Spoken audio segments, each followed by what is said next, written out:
나온 책으로 함께 말씀을 나누도록 하겠습니다. 옆 사람과 인사합니다. 사랑하고 축복합니다. 사랑하고 진심으로 축복합니다. 자, 여러분, 우리가 혼자일 때는 내 마음대로 해도 됩니다. 누구의 의견을 물어볼 필요 없어요. 내가 자고 싶으면 자고, 먹고 싶으면 먹고, 내 마음대로 해도 어느 누가 아무 말 하지 않습니다. 그러나, 자, 이제 2명 이상일 때는 여러 가지 문제가 발생합니다.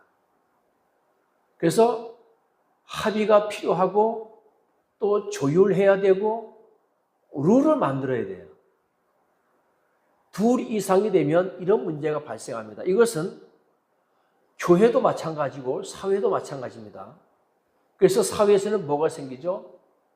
법이라고 하는 것이 합의에 의해서 생겼습니다. 자, 그래서 우리가 부부가 되어서 가정이 만들어지고 또 내가 사회의 일원이 되고 내가 회사의 직원이 되고 이렇게 되면 그 안에는 반드시 갈등이 생기게 되어 있습니다. 구조가 평등 관계가 되는 것이 아니고 수평 관계가 되는 것이 아니고 수직 관계가 또 이루어지기 때문에 그 수직 관계에서 오는 갈등이 발생하게 됩니다. 수평 관계는 수평 관계에 갈등이 생기고 수직 관계는 수직 관계에 갈등이 생깁니다. 그 이유가 무엇이죠? 서로 다르기 때문에. 그래서 우리는 하나가 되기 위해서 가정이 되었든 사회가 되었든 직장이 되었든 교회가 되었든 하나가 되기 위해서 우리 스스로 뭘 만듭니까? 합의하고 조율하고 그리고 룰을 만듭니다. 그리고 그 안에서 우리는 한 마음이 되어져 가고 한 뜻을 이루어 가요. 자, 그런데 우리가 한 마음을 이루고 한 뜻을 이루기 위해서는 결국 내가 때로는 양보해야 되는 거죠. 양보하지 않으면 조율이 안 되는 거예요. 내가 이해하지 않으면 합의가 안 되는 거예요. 내가 어떤 내가 그 룰을 인정하지 않으면 이것이 한 마음 한 뜻이 될 수가 없는 거예요. 이것이 바로 조직사회입니다. 그래서 하나님께서 이 땅에 사람을 만들어 놓으시고 하나님과 인간과의 관계에서도 합의가 있었죠. 선악과라고는 합의가 있었습니다. 룰이 있었어요. 이것이 깨어짐으로 인해서 지금 이제 우리에게 죄가 온 것이죠. 가정에도 마찬가지. 결혼을 하게 되면 이제 하나의 인격체와 또 하나의 인격체가 만나서 하나가 되기 위한 과정은 굉장히 어렵습니다. 그래서 서로가 그 안에서 합의하고 조율하고 룰을 만들고 그렇게 해서 뭐가 되는 거예요? 행복한 가정이 되는 거예요. 그래서 합의한 것을 지키고 조율한 것을 그리고 룰을 만든 것을 서로가 지킬 때, 양보할 때, 이해할 때, 그 룰을 지키려고 노력할 때 그때 행복한 가정이 되는 거죠. 역시 교회도 마찬가지입니다. 더 나아가서 우리는 하나님과 우리와의 관계는 합의의 관계일까요? 언약의 관계일까요? 이건 언약의 관계예요. 하나님과 우리가 합의한 게 아니야. 조율을 한 게 아닙니다. 그렇죠? 하나님께서 우리에게 일방적으로 약속한 거예요. 그럼 그 일방적으로 약속한 게 불평등한 조약이냐? 그건 아니에요. 오히려 하나님께서 손해보는 조약인 거죠. 분명한 것은요, 약속은 어느 한쪽이 손해볼 수도 있습니다. 동등하게 똑같은 퍼센티지를 가지고서 할 수가 없는 거예요. 때로는 어떤 쪽이 70, 어떤 쪽이 30 합의를 보는 거예요. 아, 너는 70이 맞고 나는 30이 맞아. 그래, 우리 합의를 보자. 7대3으로 합의 보잖아요. 모든 합의가 다 5대5로 끝나는 건 아니에요. 때로는 9대1이 되는 것도 있어요. 근데 하나님께서는 우리에게 언약을 베푸실 때에 100% 손해보는 언약을 하셨어요.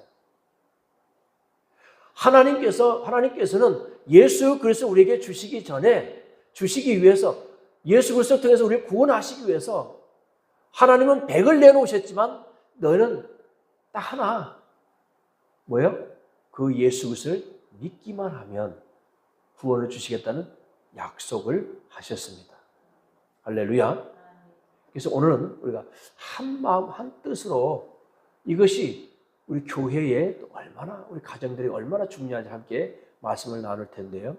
자, 우리 성경에도 보면 초대교회 때도 특별히 이제 두 군데 교회가 그런 이런 한 마음 한 뜻이 안 되어서 갈등이 있었던 교회가 있죠. 우리 대표적인 교회가 이제 고린도 교회인데, 고린도 교회가 사도 바울이 2차 전도 여행 때 세운 교회입니다.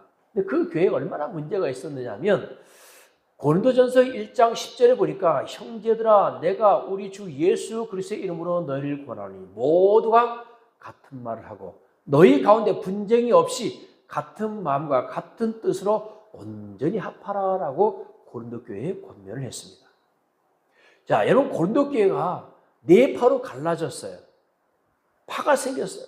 바울파, 아볼로파, 베드로파, 예수파. 여러분, 바울파하고 아볼로파는 그럴만도 해. 왜? 바울이 고린도 교회에서 목회를 했고, 그리고 아볼로도 고린도 교회에서 목회를 했으니까. 예수파는 생길 수 있어요. 예수님은, 우리는 그래도, 우리 인본주의가 아니야. 우리 신본주의야. 그래서 우리는 예수님 파야. 근데 베드로는 본 적도 없어, 이 사람들은. 근데 왜 베드로파냐? 예수님의 수제자니까. 그렇게 해서 네 파로 갈려졌어요. 네 파로 갈려져서 분쟁이 생기니까 사도 바울 선생님이 고린도 교회에 이와 같은 말씀을 주신 겁니다. 모두가 같은 말을 하고 너희 가운데 분쟁이 없이 같은 마음과 같은 뜻으로 뭐하라? 온전히 합하라 그랬습니다. 자, 그리고 빌립보 교회도 역시 마찬가지인데요. 이 빌립보 교회 사도 바울이 역시 사도 바울이 세운 교회잖아요. 그 빌립보 교회 유오디아하고 순두계가 아니고요, 순두계하고 유오디아라고 여집사가 있었는데 이 둘이 경쟁을 한 갈등 속에 있는 거예요. 분쟁 속에 있는 거예요. 그래서 사도 바울이 편지를 했는데 빌립보서 2장 2절 말씀 보면 마음을 같이하여 같은 사랑을 가지고 뜻을 합하여 한 마음을 품어 그랬어요. 또 3절 말씀 보니까 아무 일에든지 다툼이나 허영으로 하지 말고, 왜냐하면요 하다못해 이들이 굳이 하는 데서 있어도 다툼이나 허영을 했다는 거예요. 믿음으로 한 것이 아니고 내가 믿음으로 더 드린 것이 아니고, 예를 들어서 야 누가 감사금을 10만 원 했대. 그러면 제가 10만 원인데 난 10만 원 하면 안 되지. 더 해야지. 누구는 12조를 100만 원 한대. 그래? 난 더 해야지. 자, 어떻게 보면 담임 목사님 입장에서 기분 좋은 분쟁이야. 그렇죠? 왜? 서로 더 낸다니까. 서로 덜 낸다는 게 아니고 더 낸다는 거니까. 예루살렘에 굳이 헌금을 보내는데 이 유오디하고 순두계가 경쟁을 하는 거예요. 물론 좋은 의미죠.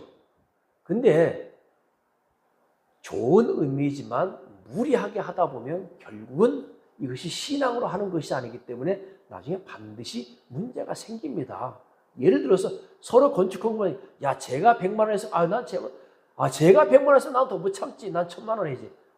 또 제가 1000만 원에서 난 이러다 보면 어떻게 돼요? 내 분에 넘치는. 그래서 무리하게 되어서 이것이 뭐가 되는 거예요? 오히려 신앙 성장에, 믿음의 성장에 도움이 되는 것이 아니고 악영향을 미치게 되고 다른 사람에게도 문제가 되어서 교회 분란의 소지가 되니까 사도 바울이 아무래도 다툼이나 허영을 하지 말라. 그것이 믿음의 일이라도 다툼이나 허영을 하지 말고 오직 겸손한 마음으로 각각 자기보다 남을 낮게 여기고, 2장 5절에 보니까 너희 안에 이 마음을 품으라 곧 그리스도 예수의 마음이니. 그러니까 여러분 이미 초대교회 때부터 마음이 하나가 안 되어서 이렇게 교회도 분쟁이 있었다는 거죠. 설령 그것이 거룩한 분쟁이라 할지라도 그것도 안 된다는 겁니다. 이런 것들이 오히려 교회에 문제를 야기시키고 그것이 하나의 뭐가 되는 거예요? 악한 마귀 사탄이 비집고 들어오는 틈이 되는 겁니다. 할렐루야. 그래서 오늘은 사도행전에 있는 이 말씀을 가지고서 우리 함께 한마음 한뜻으로 어떻게 우리가 이런 신앙생활을 해야 될까라는 것을 함께 나누려고 합니다. 오늘 본문 23절 보면 사도들이 노임에 그 동료에게 가서 제사장들과 장로들의 말을 다 알리니 베드로와 요한이 복음을 전하다가 잡혀갔습니다. 잡혀가서 감옥에 갇혔어요. 감옥에 갇혀서 사내들은 공에서 재판을 받았습니다. 재판을 받고 풀려났어요. 풀려나서 이제 함께 있는 믿음의 사람들에게 와서 보고하는 겁니다. 그 사내들이 공에서 있었던 그 재판 결과를 보고하는데 한마디로 예수 이름으로 말하지도 말고 가르치지도 말라고 했다. 자, 예수 이름으로 말하지도 말고 가르치지도 말라고 했다. 이것이 뭐가 되는 거죠? 하나의 정해진 법은 아니지만 기독교인들에게 주어지는 경고의 메시지가 되는 거죠. 즉, 하지 말라고 했는데 하면 어떻게 한다는 거예요? 너희 하지 말라고 하는 것을 하게 되면 어떻게 되는 거죠? 제재를 가하겠다는 거예요. 하지 말라고 하는 것을 할 때는 결국 뭐가? 핍박이 그들에게 임한다는 겁니다. 자, 그럼 여러분, 이 말을 들었을 때에, 이러한 얘기를 들었을 때 초대교회 성도들이 어떻게 생각했느냐? 자, 우리 이제 좀 자중합시다. 좀 지혜롭게 합시다. 안 보는 데서 합시다. 이렇게 한 게 아니에요. 그들이 무엇을 했어요? 한 마음으로 하나님 앞에 기도합니다. 그들이 기도하는 이유는 다른 거 아니에요. 뒤에도 나오지만 그들이 기도하는 것은 더 성령 충만해서 담대히 복음을 전하기 위해서, 또 하나님께서 지혜 주시기를 간구하고, 하나님께서 이럴 때 우리가 어떻게 행해야 될지를 말씀해 주기를 원해서 이런 기도한다는 사실을 여러분 깨닫기를 주의 이름으로 축원드립니다. 우리가 어려움 당했을 때, 환난 당했을 때 우리가 어떻게 대처를 해야 되는가라고 하는 것을 오늘 이 초대교회 성도들이 하는 모습을 보고서 우리가 같이 본받기를 주의 이름으로 축원드립니다. 자, 그들이 한 마음으로 하나님께 소리 높여 기도하는데요. 자, 여기서부터 이제 유대인들의 핍박이 시작되죠. 자, 기독교의 핍박은 로마의 핍박부터 시작된 것이 아니고 유대인들의 핍박으로부터 시작이 됩니다. 그 유대인들의 핍박도 무시무시하죠.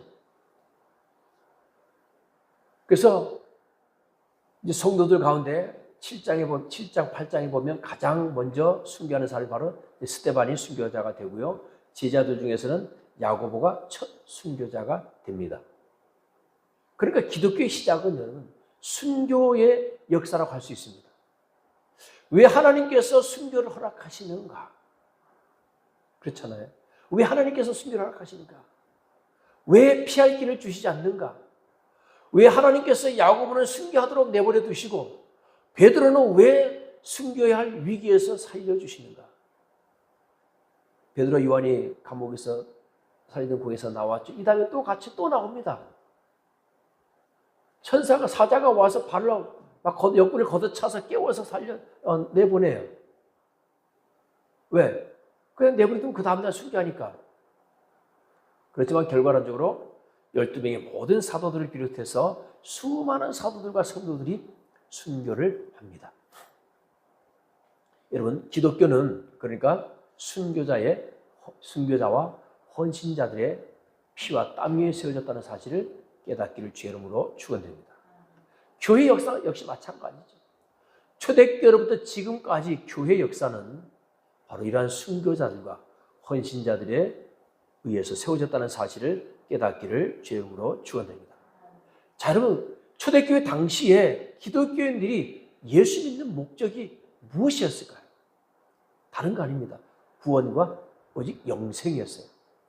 이 초대교회 성도들이 예수 믿는 목적이 바로 구원과 영생이었습니다. 그들은 예수 믿고 내가 축복받고 출세하고 좋은 집 사고 부자 되는 것, 이것이 그들의 목적이 아니었어요. 오히려 이것을 버렸습니다. 사도행전 2장에도 나오고 오늘 본문 말씀에도 나오지만 그들은 이 모든 것을 다 버렸어요. 사도 바울은 배설물과 같이 여겼다 그랬습니다. 구원과 영생을 위해서, 복음을 전하기 위해서 목숨을 걸었다. 이것이 초대교회의 성도입니다. 그러니까 우리가 초대교회로 돌아가자라고 했을 때는 우리의 신앙의 근본 신앙이 다시 바뀌어야 됩니다. 할렐루야. 우리 신앙의 가치관이 다시 바뀌어야 돼요. 우리 신앙생활의 목적이 다시 바뀌어야 됩니다. 이것이 우리가 초대교회로 돌아가는 거예요. 초대교회는 유대교회의 협박에 굴하지 않고 그들은 기도합니다. 문제를 만났을 때 굴하지 않고 기도하는 것이 여러분 중요한 사실을 깨닫기를 주의 이름으로 축원드립니다.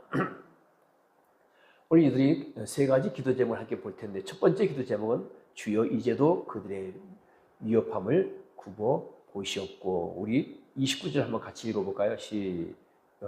첫 번째 굽어 보시옵고만 같이 읽습니다. 시작. 주여 이제도 그들의 위협함을 굽어 보시옵고. 자, 이 굽어 보시옵고라고 하는 이 말은 에페이돈이라고 하는 단어인데요, 돌아보시고라고 하는 뜻입니다. 자, 이것은 어떤 핍박의 강도를 낮춰달라는 그런 기도가 아닙니다. 하나님께서 이런 상황을 감찰하셔서 적절한 대책을 세워달라는 것이 초대교회 성도들이 원하는 대책입니다. 즉 이겨낼 수 있는 믿음을 달라는 거예요. 굴복하지 않는 믿음을 달라는 겁니다. 사드락과 메삭과 아벳느고가 그 풀무불에 들어가는 것을 면하게 해달라는 것이 그들의 기도가 아니었어요. 다리오 왕이 사자굴 속에 다니엘을 집어넣을 때 다니엘의 기도는 사자굴 속에서 건져달라는 것이 다니엘의 기도가 아니었습니다.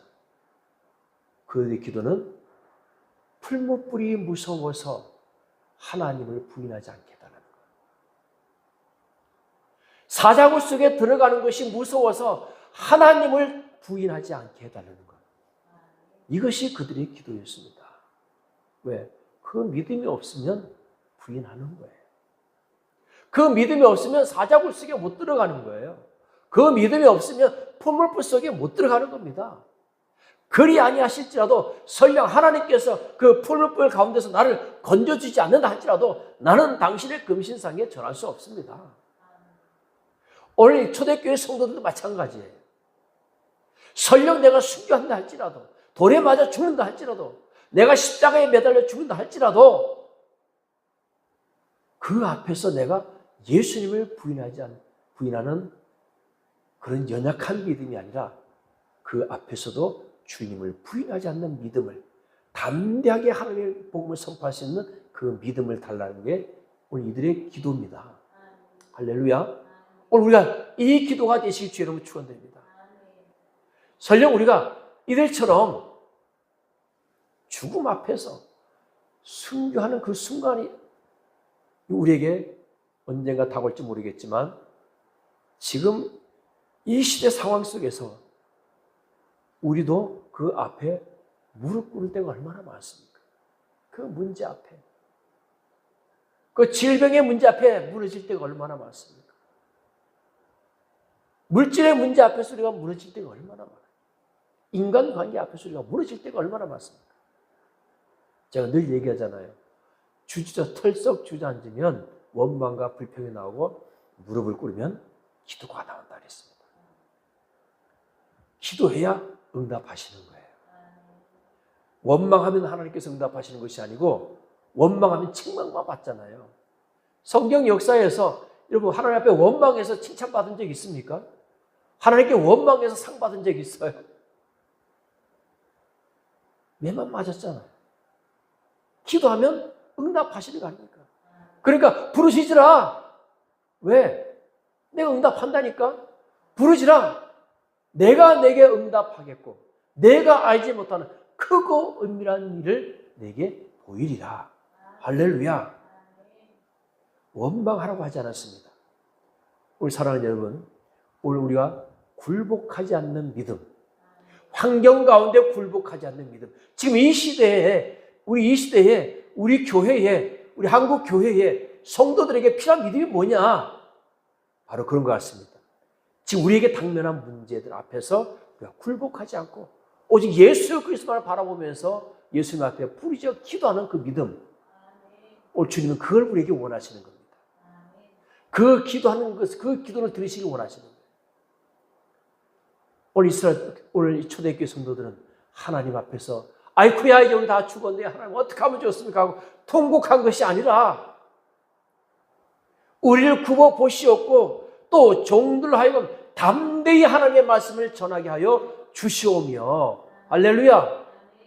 이 말씀 속에 무슨 얘기입니까? 우리가 그 위협에 굴하지 않고 그 위협했다고 해서 숨지 않고 입을 닫는 것이 아니라 오히려 담대하게 복음을 전할 수 있도록 우리를 뭐 해달라? 굽어보시옵고, 이 얘기는 담대히 복음을 전할 수 있는 믿음을 달라는 거예요.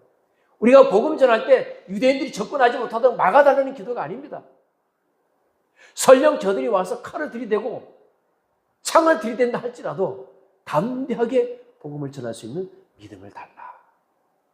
오늘 사랑하는 여러분, 오늘 우리에게 그런 여러 가지 어려움들이 다가올 수 있어요. 그럴 때 우리 하나님께 원망하는 것이 아니라 담대하게 선포할 수 있는 믿음, 질병을 떠나가라고 담대하게 선포할 수 있는 믿음, 문제가 떠나가라고 담대하게 선포할 수 있는 믿음, 오늘 그 믿음을 가지시길 주의 이름으로 축원드립니다. 오늘 그들의 세 번째 기도는요, 손을 내밀어 병을 낫게 하시옵고 표적과 기사가 거룩한 종 예수의 이름으로 이루어지게 하옵소서 하더라. 이것이 세 번째 기도입니다. 손을 내밀어 병을 낫게 하시옵고 표적과 기사가 거룩한 종 예수의 이름으로 이루어지게 하옵소서. 이것이 초대교회의 세 가지 기도 제목이었습니다. 하나님, 우리를 구워보시옵고 담대하게 복음을 선포하게 하고 예수님의 이름으로 손을 얹고 기도할 때마다 병이 떠나가게 하시고 표적과 기사가 나타나게 하여 주시옵소서. 즉 변함이 없는 거죠. 달라지는 거 없는 거죠. 그런 위협이 있다 할지라도, 생명의 위협이 있다 할지라도 초대교회 성도들은 그대로 간다는 겁니다. 그 믿음 가지고 그대로 간다는 거예요. 오늘 우리도 이 믿음을 가지시기를 주의 이름으로 축원드립니다. 초대교회로 돌아가자는 것은 초대교회의 믿음을 가지자는 거잖아요. 초대교회 당시에. 그 믿음으로 다가가는 저와 여러분 되시기를 주의 이름으로 축원드립니다. 자, 그랬더니 31절을 같이 읽어볼까요? 30절 시작. 빌기를 다하매 모인 곳이 진동하더니 무리가 다 성령이 충만하여 담대히 하나님의 말씀을 전하니라. 할렐루야. 자, 기도를 마쳤더니, 기도를 다 했는데 모인 곳이 진동하더니 성령이 충만해졌다. 다 성령이 충만하여 담대히 하나님의 말씀을 전하니라. 자, 여러분, 그렇게 기도만 한 것이 아니라 기도했더니 성령이 임했어요. 그랬더니 정말로 그들이 나가서 복음을 다시 선포하는 겁니다. 담대하게. 너희는 다시는 이 이름으로 선포하지도 말고 가르치지도 말아라 라고 했는데 더 크게 이제는 온 기독교인이 다 나서서 담대하게 복음을 전하기 시작하니까 예루살렘이 소동의 역사가 일어나는 겁니다. 할렐루야. 다 성령이 충만하여 두려움이 사라지고 또 할 말을 하나님께서 주시니까 담대하게 선포하는 역사가 일어난 줄로 믿으시기 바랍니다. 자, 세 번째.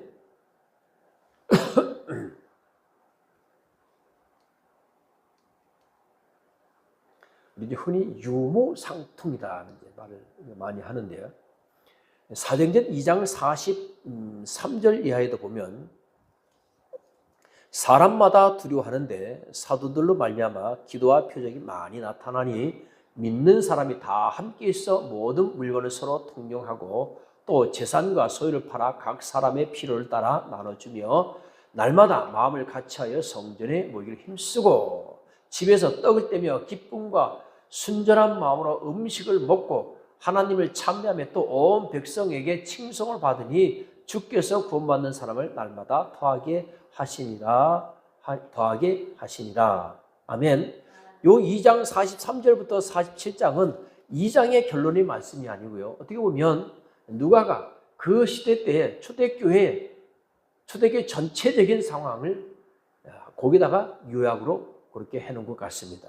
그리고 이제 4장에서도 똑같은 오늘 본문 말씀도 같은 말씀이 연이어서 나타나게 되는데요. 믿는 무리가 한 마음과 한 뜻이 되어 모든 물건을 서로 통용하고 자기 재물을 조금이라도 자기 것으로 하는 이가 하나도 없더라. 그렇게 말씀하고 있습니다. 자, 여러분, 뭐가 변했어요?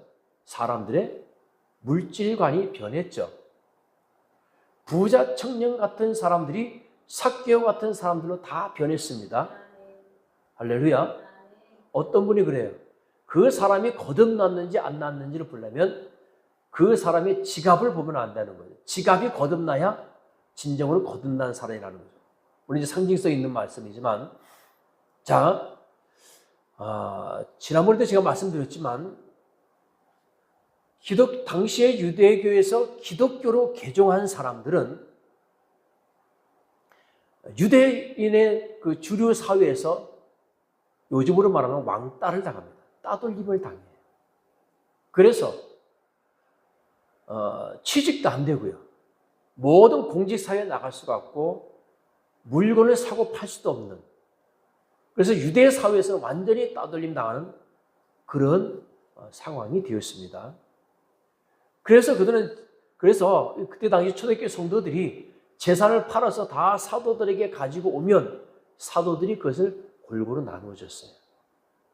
이것이 이제 문제가 된 것이 바로 이제 문제가 되어서 7 집사를 나중에 세우게 되죠.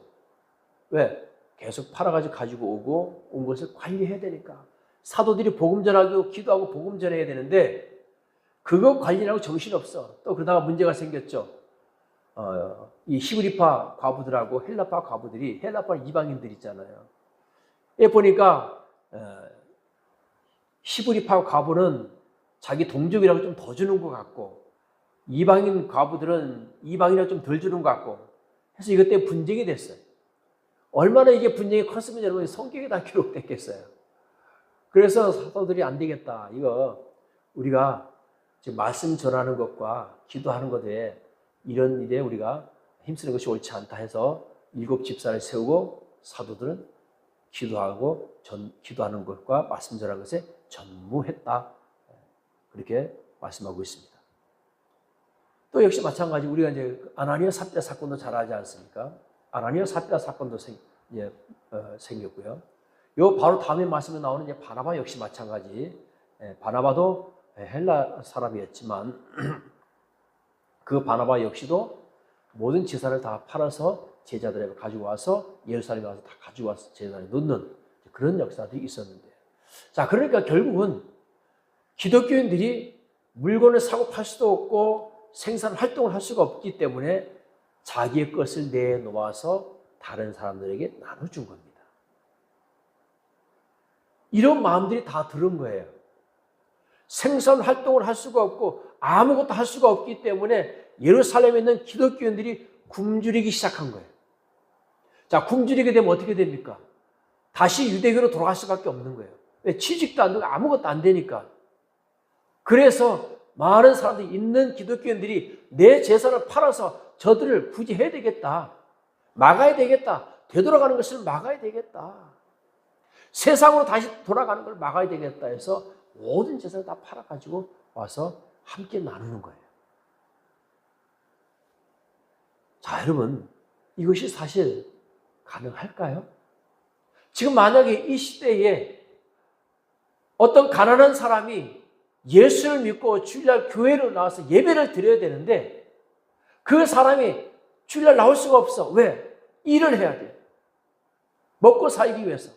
근데 어떤 부자가 그래 너 하루 쉬어. 그럼 너 하루 일당 내가 줄게. 교회 나와 예배 드려. 이게 가능할까요? 이게 가능해져야 되는 거예요. 그래야만이 오늘 초대교회 때에 서로가 유무상통한 그 이유를 우리가 알아야 됩니다. 가난한 자들이, 부족한 사람들이 다시 유대교로 되돌아가는 것을 막기 위해서 부자들이, 있는 사람들이 내 재산을 다 팔아서 그 영혼들을 산 것과 마찬가지예요. 그 영혼들이 다시 유대교로 돌아가지 못하도록 다 서로 나눔을 한 겁니다. 34절 보면 그 중에 가난한 사람이 없으니 이는 밭과 집 있는 자는 팔아 그 판 것과 값을 가져다가 사도들의 발 앞에 두매 그들이 각 사람의 필요를 따라 나누어 줍니다. 자, 이게 뭐가 된 거지? 비로소 하나가 되는 거예요. 여러분, 하나가 된다라고 하는 것은 결국은 여러 가지 의미가 있지만은요, 교회 안에서 또 우리 세상에서 하나가 되지 못하는 것들 가운데 바로 이런 문제가 있어요. 물질의 문제가 또 표를 갈라놓는 그런 역할들을 사실은 하는 것을 우리가 많이 볼 수 있습니다. 그러니까 교회 안에서 하나가 되기 위해서는 합의가 필요하고 조율이 필요하고 룰이 역시 필요한 거죠. 그 조율이라는 게 바로 뭡니까? 바로 왕따가 되는 성도가 없이, 교회 안에서 왕따가 되지 않게, 따돌림 당하지 않게, 스스로가 우리는 그런 적 없어요. 따돌릴 적 없습니다. 우리 교회는 가난한 사람, 부자 이런 거 안 따집니다. 안 따져요. 안 따진다 할지라도 가난한 사람은 가난한 사람 그 자체를 스스로가 왕따가 되는 거예요. 그래서 많은 사람들에게 교회에 나가시죠. 예수 믿으시죠. 그러면 돈이 있어야 예수를 믿죠. 왜요? 헌금해야 되잖아요. 헌금 안 해도 됩니다. 아이고, 헌금 안 하고 한 달만 나가봐야 눈치 주지. 이게 누가 눈치 준 거예요? 눈치 준 사람 없어요. 자기 스스로가 그렇게 생각하는 경우가 많습니다. 대개는 그렇게 생각하죠. 저도 목사지만 가난한 사람, 부자 구별하지 않습니다.